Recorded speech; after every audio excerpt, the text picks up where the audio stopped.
هلو. النهاردة هنتعرف على فن جميل جدا، أنا بعشقه.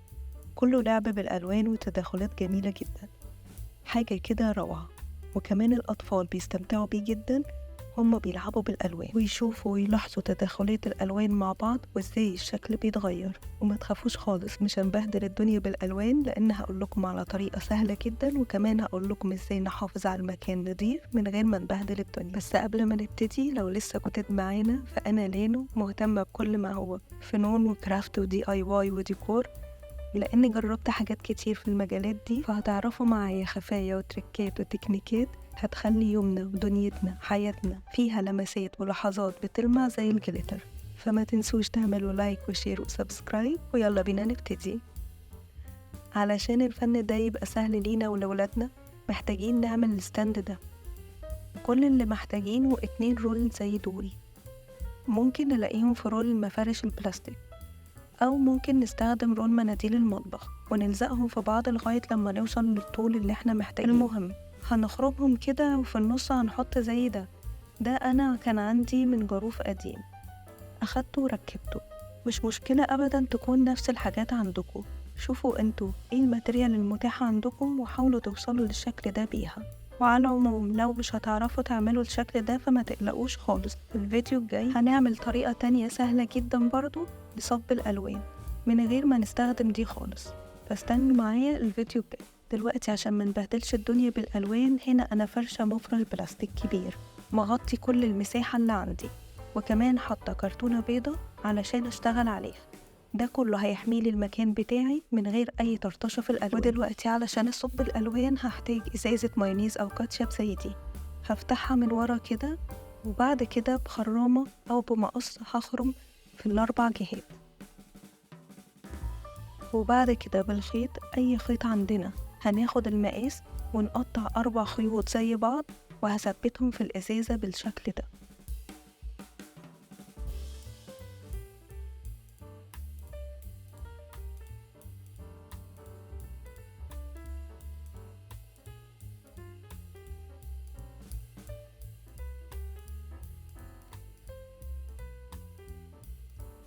وبعد كده هثبتها في الستاند بتاعنا بالشكل ده. هحط الألوان من فوق، ونفتح الإزازة من الغطا علشان الألوان تنزل على اللوحة بتاعتنا، وفي نفس الوقت نقدر نحرك الإزازة في أي اتجاه احنا حابينه. الموضوع ممتع جدا جدا، وكمان لو معانا أطفال هيتبسطوا بيه قوي قوي.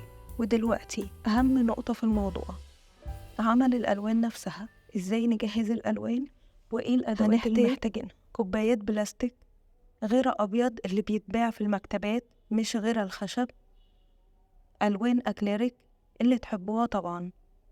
أنا هستخدم المرة دي الأخضر والأزرق وكمان الأصفر. أي ستيك خشب للتقليب، وكمان هحتاج مية.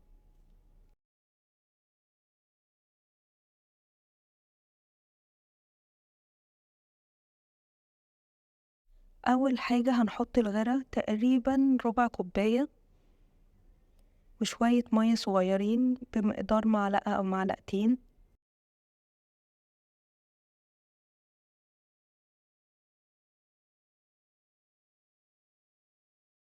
اللون برضو تقريبا معلقة،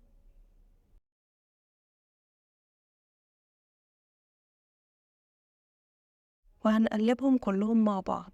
أهم حاجة القوام هيبقى خفيف وانسيابي، بس مش مية، يعني ليه قوام أيوة، بس مش تقيل قوي، بس انسيابي. طبعا ممكن نخلي أولادنا تساعدنا، هيتبسطوا جدا جدا وهيستمتعوا بالتجربة قوي، وهنشغلهم حبة حلوين. أي لون هنستخدمه أو حابين نعمله هنعمله بنفس الطريقة.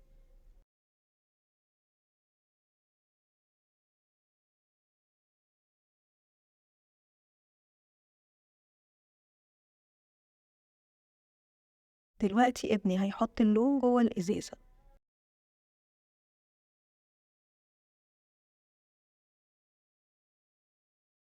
وآخر خطوة هنفتح الإزازة وهسيبها تتحرك بعشوائية.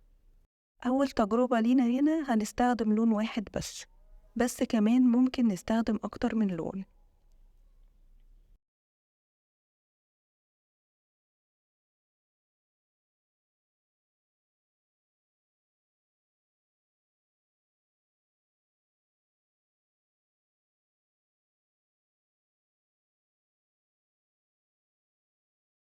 هستخدم الخشب المرة دي وهجرب عليه الألوان. هسيب باقي اللون الأول يخلص وبعد كده هزود الألوان. الممتع هنا ملاحظة الألوان والاستمتاع بتداخل اللونين مع بعض.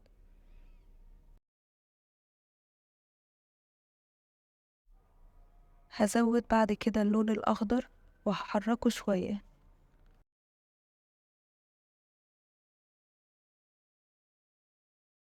وبعد كده هضيف اللون الأصفر. أنا هنا قصدت أضيف اللون الأصفر لأن الأزرق والأخضر متوافقين قوي، فمحتاجين لون قوي يكسرهم. وفي الآخر أنا وكوكو ابني هنحرك الألوان لكل زاوية من زوايا اللوحة بالشكل ده. وطبعا ايدينا اتملت بالألوان على الآخر. قلتله يروح يغسل ايديه بسرعة وأنا هكمل. هوصل اللون لكل الزوايا.